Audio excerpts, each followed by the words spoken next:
오늘 본문에 나오는 다윗은 참으로 현명하고 지혜로운 성군입니다. 신앙인이에요. 사무엘상에 이 다윗의 얘기가 쭉 나오지 않습니까? 다윗이 어떻게 그가 왕으로 기름 부음 받아서 어떻게 고생했느냐. 사무엘 하에 들어서면서 왕이 됩니다. 30세에 남북을 통일하는 통일왕국의 왕이 되는 거예요. 그런데 왕이 되고 수도를 예루살렘으로 정해, 이 예루살렘을 다윗성이라 그럽니다. 그 예루살렘 성을 정하고 하나님께 최고의 예배를 드리고 싶은 거예요. 하나님 사랑하니까. 그래 법궤가 없는 거예요. 법궤가 어디 있느냐? 사무엘상 7장에 보면 법궤는 산에 있는 아비나답의 집에다가 옮겨 놓으니라. 블레셋에 뺏긴 거예요. 뺏겼다가 다시 산에 사는 아비나답의 집으로 왔습니다. 근데 그 아비나답의 집에 있는 법궤를 옮겨오는 작업을 하는 거예요. 법궤 운송 작전입니다. 그런데 최고로 좋은 세수레를 마련했습니다. 거기다가 법궤를 싣고 쫙 가는데 이 법궤 운송 작전이 완벽한 실패로 끝나고 우사라는 사람도 죽고, 그런 가운데서 하나님께서 축복하는 한 사람이 탄생합니다. 오벳 에돔이라는 사람. 법궤 운송 작전에 나타나는 사람입니다. 하나님께 순종하여 복받은 이 오벳 에돔이 어떤 사람이며 어떤 복을 받았는지, 어떤 신앙을 가졌는지 살펴보고 저와 여러분이 오벳 에돔의 신앙으로 오벳 에돔의 복을 받을 수 있기를 주의 이름으로 축원합니다. 첫째로 이 오벳 에돔은 우사의 죽음을 직접 보았습니다. 그래서 큰 깨달음을 얻은 거예요. 사무엘하 6장 6절부터 7절을 읽어봅니다. 시작. 저희가 나곤의 타작마당에 이르러서는 소들이 뛰므로 우사가 손을 들어 하나님의 궤를 붙들었더니 여호와 하나님이 우사의 잘못함을 인하여 진노하사 저를 그곳에서 치시니 저가 거기 하나님의 궤 곁에서 죽으니라. 여러분, 이게 지금 처음에 뭐가 문제냐면 운송 작전은 너무 좋았어요. 하나님을 사랑하는 이 다윗이 예루살렘 성읍을 수도로 정하고 최고의 예배를 하나님께 드리기 위해서 아비나답의 집에 있는 법궤를 이송해야 되는데 왕이 새 수레를 만들라 했어요. 멋들어진 수레를 만들었습니다. 그리고 법궤를 거기에 싣고 가는 거예요. 사람들이 막 도열했는데 얼마나 멋있었습니까? 오늘날로 보면 최고의 자가용에다가 수십억짜리 자가용에다가 거기다 법궤를 딱 싣고 간다. 그렇게 생각해 보세요. 안전하게, 편리하게, 빠르게. 근데 그것이 하나님 앞에 잘못됐다는 거예요. 민수기 7장 9절에 보면 법궤는 반드시 수레에 싣고 가면 안 되게 되어 있습니다. 고핫 자손이 제사장이 어깨에 메고 가게 되어 있습니다. 편리함이 아니라 경외함입니다. 법궤는 메고 가야 되는 거예요. 그런데 새 수레를 사용해서 편리하고 신속하게 가는 겁니다. 이거 인본주의입니다. 당시에 수레에다가 뭘 싣고 우상을 싣고 갑니다. 자기 신들을 만들어놓고 이방 사람들이 수레에다가 그 이방 신을 세워놓고 가니까 주위 사람들이 도열해서 엎드려 절하고 못 떨어지게 보이는 거예요. 멋있게. 우리 하나님도 저렇게 멋있게 한번 운송해야 되겠다. 다윗이 그렇게 착각을 한 것 같아요. 그래서 운송을 하다가 그만 큰 변이 생겼습니다. 실수를 하는 거예요. 여러분, 교회 밖에서는 이 세속주의가 어두운 물길이 교회 안을 막 쏟아져 들어옵니다. 이거 큰 적입니다. 그런데 교회 안에서는 인본주의예요. 내 생각, 내 뜻.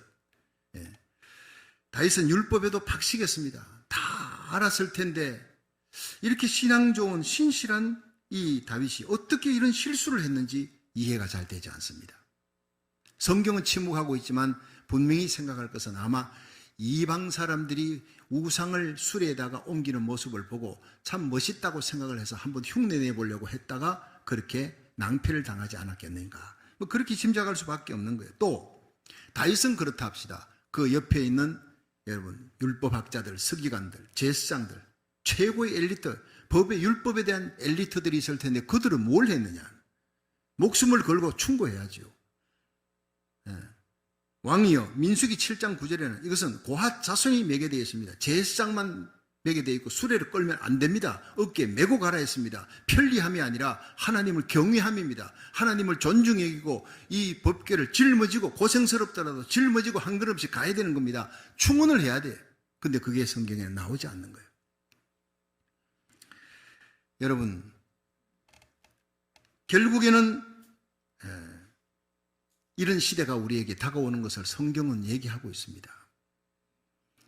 편리함을 추구합니다. 예배도 편리함을 추구합니다. 많은 사람들이 편리함을 추구하기 때문에 예배가 망가지는 시대가 올 것이다. 지금 메타버스 예배가 지금 들이닥치고 있습니다. 작년 12월에 한국에서는 메타버스 예배 경연 대회를 했습니다. 윤주일학교. 이제 어른들이 메타버스 예배 이렇게 드리는 것은 시간 문제라 그럽니다. 집에서 메타버스 예배 드릴 수 있어요. 온라인 예배를 3년 동안 드렸더니 코로나 바이러스 때문에 드렸더니 사람들이 편리함에 이제 유수도 됐습니다. 익숙해졌습니다. 뭐 교회 안 가도 돼요. 교회 안 가도 뭐 헌금은 다 온라인으로 하고 예배 다 이렇게 온라인으로 드릴 수 있는데, 자, 그래서 결국에는 교회 오픈했을 때 성도들이 많이 줄었습니다. 여전히 온라인 예배를 추구하는 사람, 이제 앞으로 더 늘어날 수도 있습니다. 이거 큰 문제가 되는 겁니다. 메타버스 시대에 여러분 아바타가 예배를 드립니다. 내 아바타 보내놓고 내가 뒤에서 조종하는 거예요. 뭐 파자마 차림으로 집에서 예배 드립니다. 온라인 예배 드릴 때처럼. 더 재밌습니다. 젊은 목회자들이 이 메타버스 예배를 추종하고 있습니다. 너무 멋있다는 거예요. 뉴욕에 가서 제가 이걸 놓고 집회를 하는데 젊은 목사님들이 그거 좋은 거 아닙니까? 목사님 말씀 들어보니까 이게 엄청난 함정이 있네요. 사탄의 유혹이 거기에 있네요. 몰랐습니다. 그래서 제가 히브리서 10장 25절에 성경은 이미 얘기했습니다. 사도 바울이 2000년 후에 이런 일이 일어날 것이다. 모이기를 피하는 어떤 사람들의 습관과 같이 하지 말고, 여기 왜 습관이 나옵니까? 코로나 바이러스로 3년 동안 습관화되어 버렸어요. 뉴스도 돼버린 거예요. 예.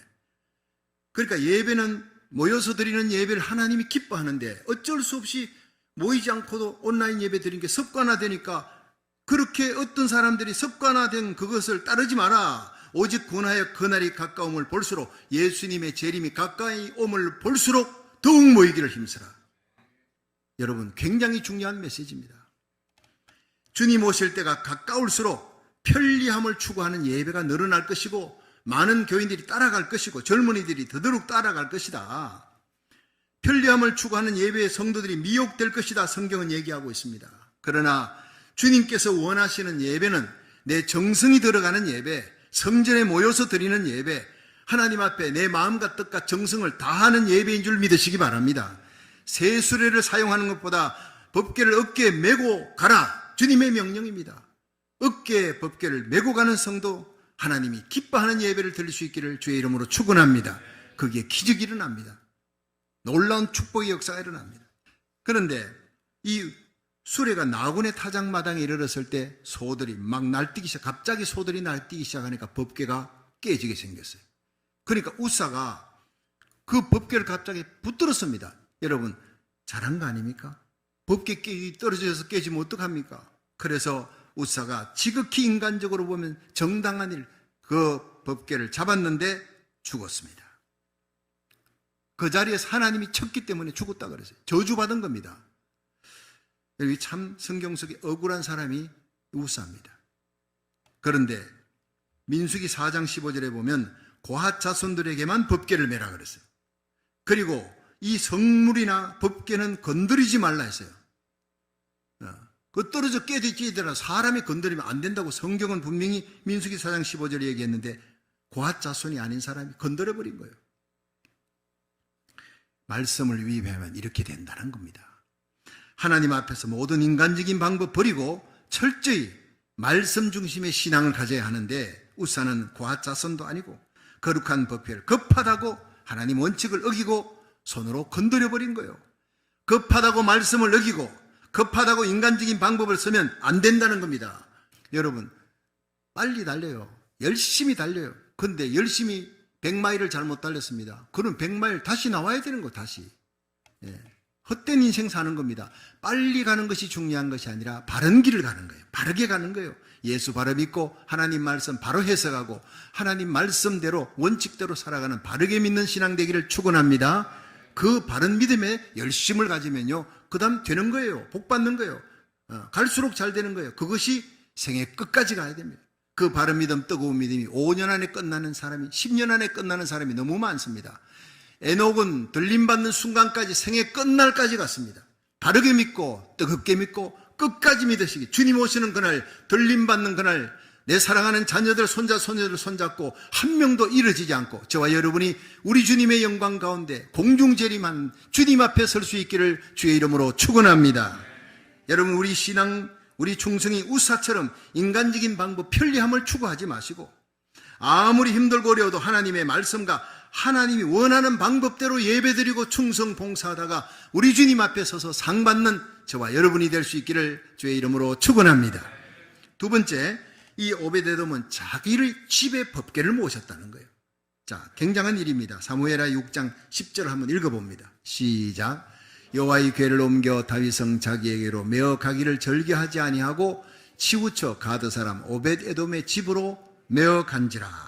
자, 여기서 수레를 끄는 소들이 날뛰자 우사가 잡았습니다. 적사했습니다. 그걸 보고 다윗이 두려웠다는 거예요. 너무 두려운 겁니다. 그 다음 또 누가 죽을지 몰라. 이거 다윗성으로 갖고 왔다가 다윗성에 어떤 피해가 일어날지 모른다. 그러니까 근처에 오벳에돔, 그 변방에 사는 오벳에돔의 사람의 집에다가 그걸 갖다 둔 거예요. 근데 성경에 보니까요, 법궤를 다윗성 자기에게로 메어 가기를 절개하지 아니하고 가드 사람 오벳에돔의 집으로 메어 간지라. 드디어 깨달았습니다.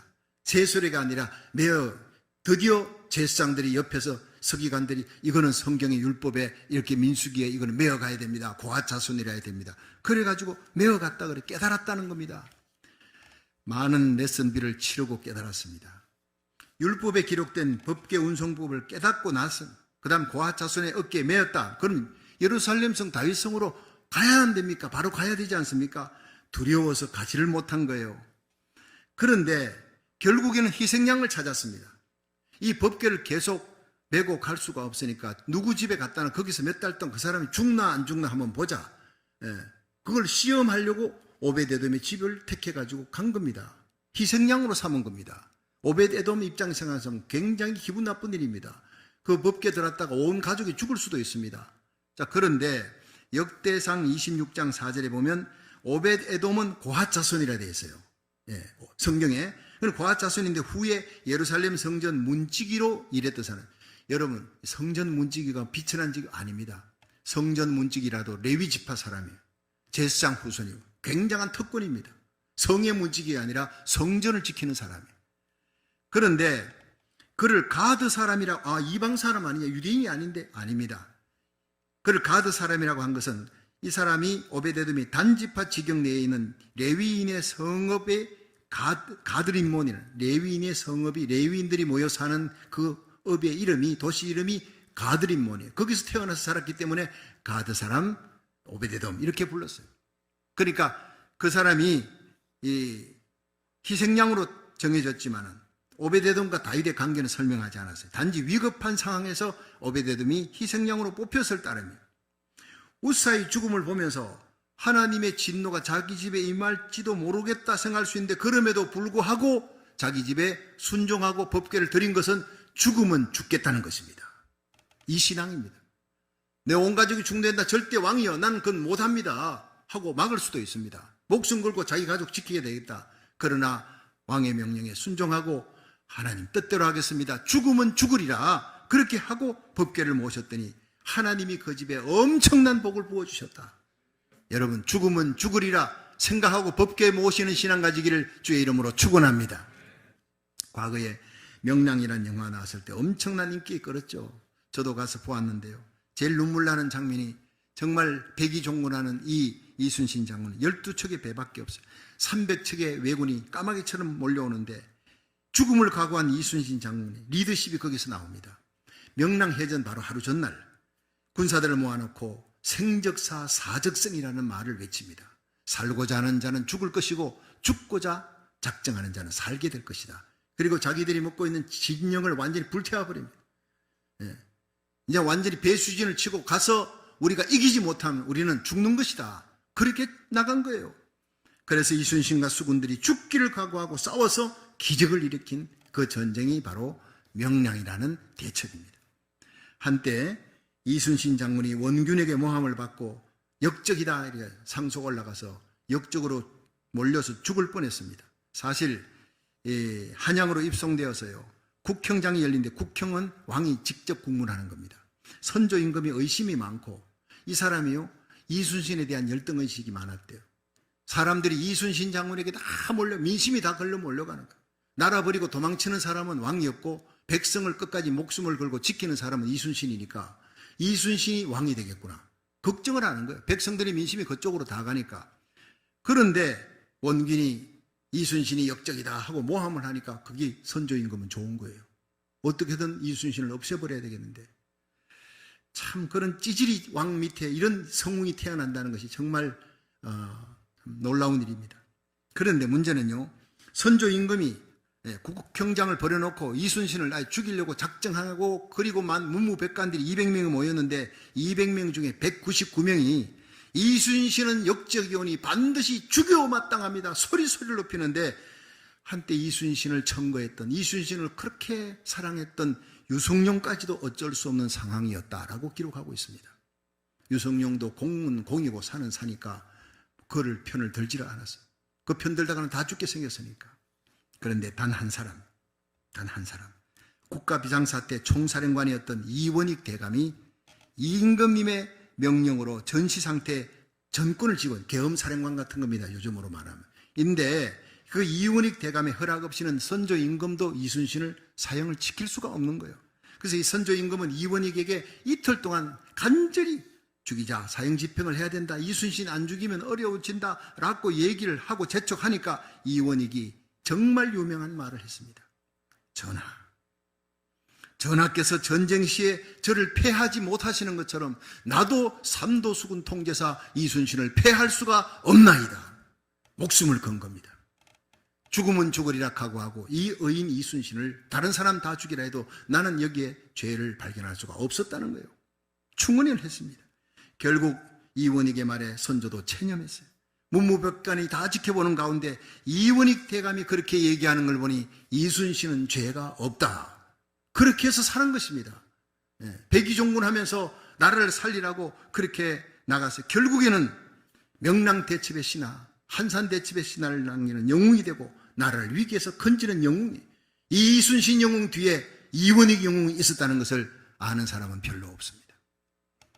당시 문무백관 199대 1입니다. 이원익 한 사람만이 반대해서 이순신을 살린 겁니다. 선조임금과 온 나라가 다 들고 일어났어요. 문무백관 199명이면 온 나라가 다 들고 일어났다고 말해도 과언이 아닙니다. 그런데 의를 위해 목숨을 걸었던 명제상 이원익 대감 한 사람 때문에 죽으면 죽으리라는 각오로 이순신을 지켰던 이 한 사람 때문에 나라가 산 것입니다. 무너져가는 나라를 살렸던 거예요. 정말 눈물 나는 장면을 저는 읽었습니다. 하나님이 오늘도 우리에게 이 시대의 이원익처럼 의로운 한 사람으로 말미암아 이 민족이 살게 될 것이다, 교회가 살게 될 것이다. 하나님은 다수의 편을 드는 건 아닙니다. 모두가 잘못된 길을 갈 수 있습니다. 목숨을 걸고라도 의의 길, 바른 길 걸어갈 수 있기를 주의 이름으로 축원합니다. 임진왜란이 끝났습니다. 세월이 431년이 지났습니다. 그러나 이원익 대감같이 의를 위해 목숨을 건 의인이 그리운 시대가 되었습니다. 오늘 성경에 나오는 오베데돔의 신앙이 바르고 이순신 장군처럼 이원익 대감처럼 죽으면 죽으리라는 마음 갖고 하나님의 법궤를 자기 집에 모신 선교사적인 신앙의 사람, 하나님은 오늘도 이런 사람을 찾습니다. 이런 사람을 찾아서 복을 주려는 거예요. 복의 통로로 삼으려고 하는 겁니다. 저와 여러분이 이런 오벳에돔의 신앙으로, 죽으면 죽으리라는 신앙으로 오벳에돔의 복을 받을 수 있기를 주의 이름으로 축원합니다. 성경 속에 에스더가 그랬어요. 죽으면 죽으리라 나가 사흘을 굶고 왕 앞에 나가면, 왕의 허락 없이 나가면 죽습니다. 그러나 사흘 금식하고 죽으면 죽으리라고 나갔을 때 하나님이 왕의 마음을 바꿔놨어요. 죽을 수밖에 없는 자기 민족을 다 살리는 에스더가 되었습니다. 사적생 신앙이에요. 다니엘과 사드락 메삭 아벳느고의 신앙이 사적생입니다. 풀무불에 던져져도 나는 하나님 외에 다른 신에게 절할 수 없습니다. 그들을 하나님이 풀무불에서 건져냈습니다. 방백 가운데 더 높이셨습니다. 여러분, 하나님을 향해 기도의 창을 여는 이 다니엘, 사자굴에 던져졌습니다. 모함에 의해. 그러나 하나님이 그를 건져 온 백성들 가운데 방백들 중에 더 높이시니라. 할렐루야. 그렇습니다. 하나님 살아계십니다. 예수님을 십자가에 못 박아 죽였습니다. 그러나 제3일 만에 하나님이 그를 죽음에서 살리셨습니다. 온 세상이 다 달라들어 못 박았으나 하나님이 예수님을 살리셨고 하나님 우편에 앉으셨고 만왕의 왕 만주의 주가 되게 하셨고 우리로 하여금 그 십자가 길을 따라가게 하신 거예요. 끝까지 십자가 길 걸어가면 부활의 영광에 우리 주님 곁에 서게 될 줄로 믿으시길 바랍니다.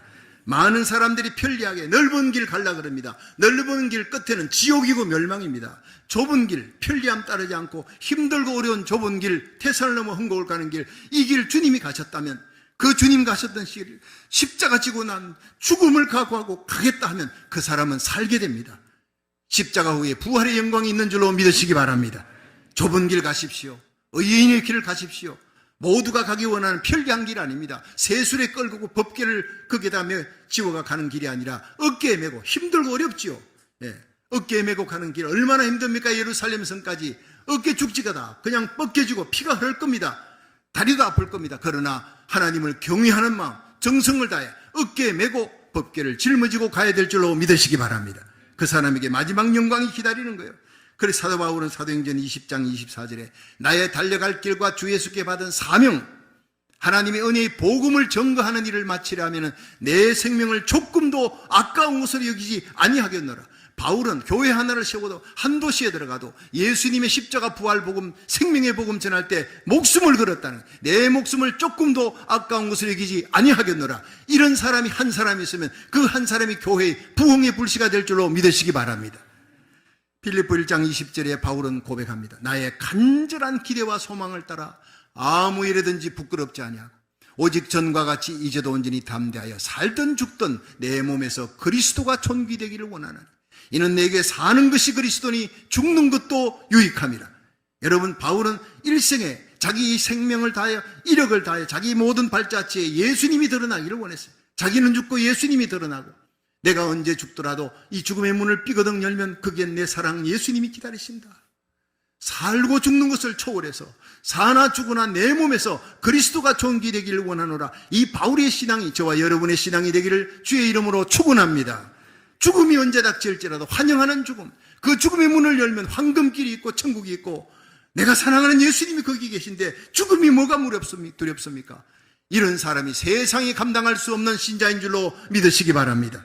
우리 모두 사적생 신앙, 죽으면 죽으리라는 신앙, 이 신앙으로 정말 오벳 에돔의 신앙으로 하나님께 충성하여 오벳 에돔의 복을 받을 수 있기를 주의 이름으로 축원합니다. 마지막 세 번째, 오벳 에돔은 법궤를 다시 돌려보냈습니다. 굉장한 겁니다. 사무엘하 6장 11절을 읽어봅니다. 시작. 여호와의 궤가 가드 사람 오벳 에돔의 집에 석 달을 있었는데 여호와께서 오벳 에돔과 그 온 집에 복을 주시니라. 아멘. 자, 여러분, 그 법궤가 올 때 죽으면 죽으리라고 받아들였는데 놀랍게도 예상을 뒤엎고 석 달 동안 그 하나님께서 오벳 에돔의 집에 복을 막 갖다 부어주신 거예요. 어떻게 복을 받았는지 기록 안 되지만 그랄 땅에 이민 갔던 이삭이 그해 100배의, 다른 사람들은 한 배인데 100배의 복을 받았다. 아마 그렇게 받은 거예요. 주위의 사람들이 질투할 정도로 어떻게 저렇게 엄청난 복을 가축에게도 주고 덜판에도 주고 온 집에 막 자식들에게 막 가족들에게 부어주는 것이 보인 거예요. 이게 소문이 났습니다. 다윗이 달려간 겁니다.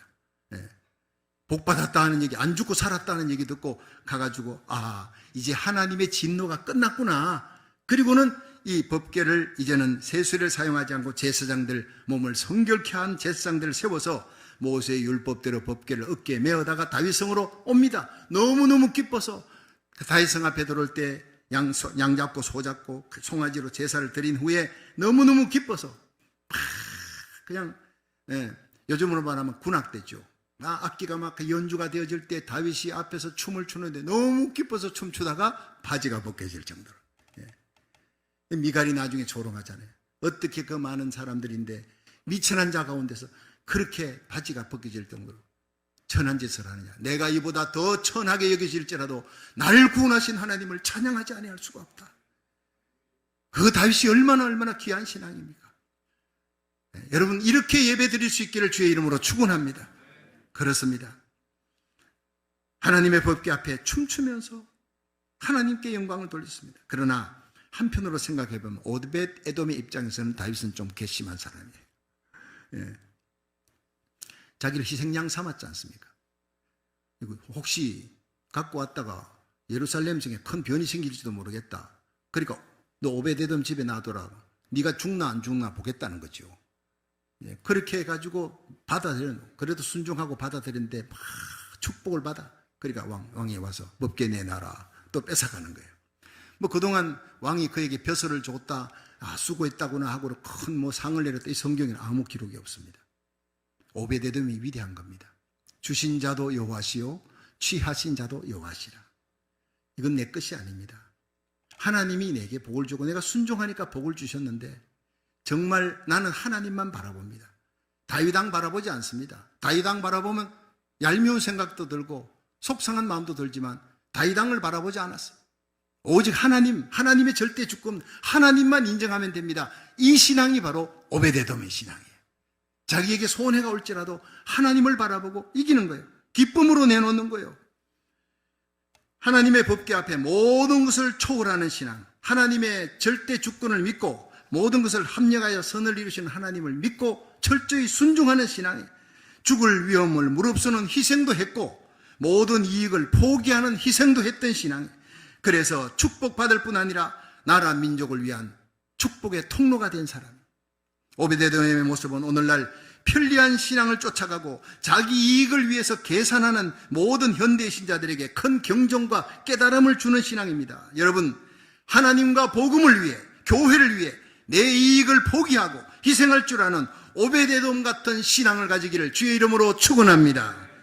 여러분, 오베데돔은 우사의 죽음을 보고 하나님의 법대로 살아야 된다는 것을 깨달은 사람이에요. 오베데돔은 죽음을 무릅쓰고 법궤를 자기 집에 모신 순종의 사람이에요. 오베데돔은 때가 되면 자신의 모든 이익을 포기하고 모든 것은 하나님이 인정하면 된다. 하나님 절대 주권을 바라보고 하나님의 뜻에 철저히 순종하며 법궤를 다윗성으로 보낼 줄 아는 신앙. 우리 모두 이 시대의 오베데돔 신앙으로 오베데돔의 복을 받을 수 있기를 주의 이름으로 축원합니다.